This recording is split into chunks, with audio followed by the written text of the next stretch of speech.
Talaja Barnett, oziroma z drugim imenom FKA Twigs, je drugi album Magdalene izdala z navdušenimi ocenami kritikov. Tudi tale videospot je v bistvu eden izmed najbolj nagrajenih videospotov preteklega leta na angleških glasbenih videonagradah.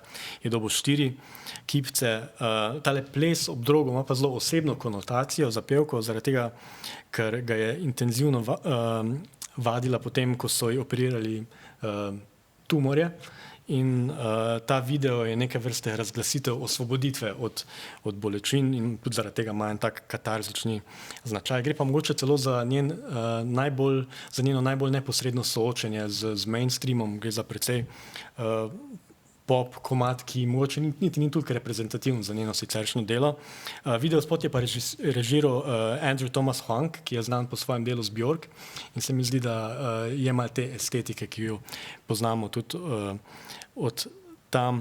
Moje vprašanje tebi pa je to, tudi v glasbenem videospotu imamo enako debato kot v svetu celovečernega filma, namreč o zastopstvu ženskih avtoric.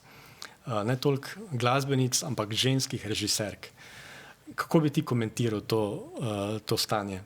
So ženske tudi v svetu režije glasbenih videospotov deprivilegirane na nek način, podobno kot je to v višje proračunskem filmskem svetu?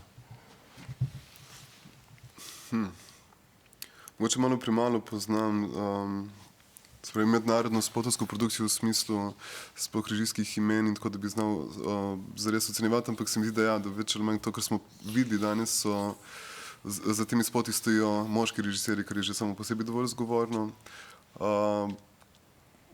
V Sloveniji pa imamo, mislim, da par zelo izstopajočih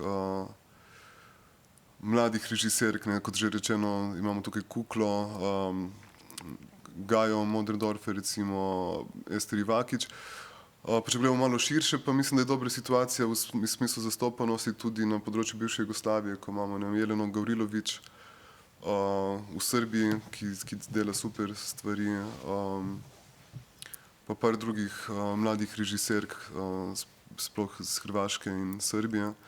Tako da mislim, da vse na našem področju tukaj se dogajajo neki lepi premiki v tem kontekstu in punce, ki delajo tako zelo na visokem nivoju stvari.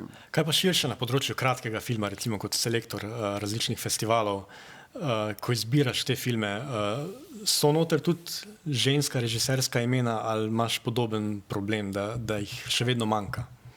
Ne, presenetljivo na področju kratkega filma je tukaj zelo enakovredna zastopanost tako režiserk kot režiserjev in v bistvu pri sami selekciji sploh nismo na to zares pozorni, ampak potem že par let, ko priletim končni izbor, končni program, me vedno znova preseneti, da je sigurno pol ali pa kdaj celo več režiserk prisotnih in to tudi v recimo v slovenskih programih,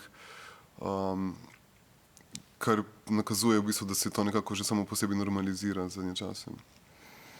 Gremo na naslednji videospot. 9. po vrsti je komad Someday, dveh nizozemskih producentov, ki se predstavljata pod imenom Weevil.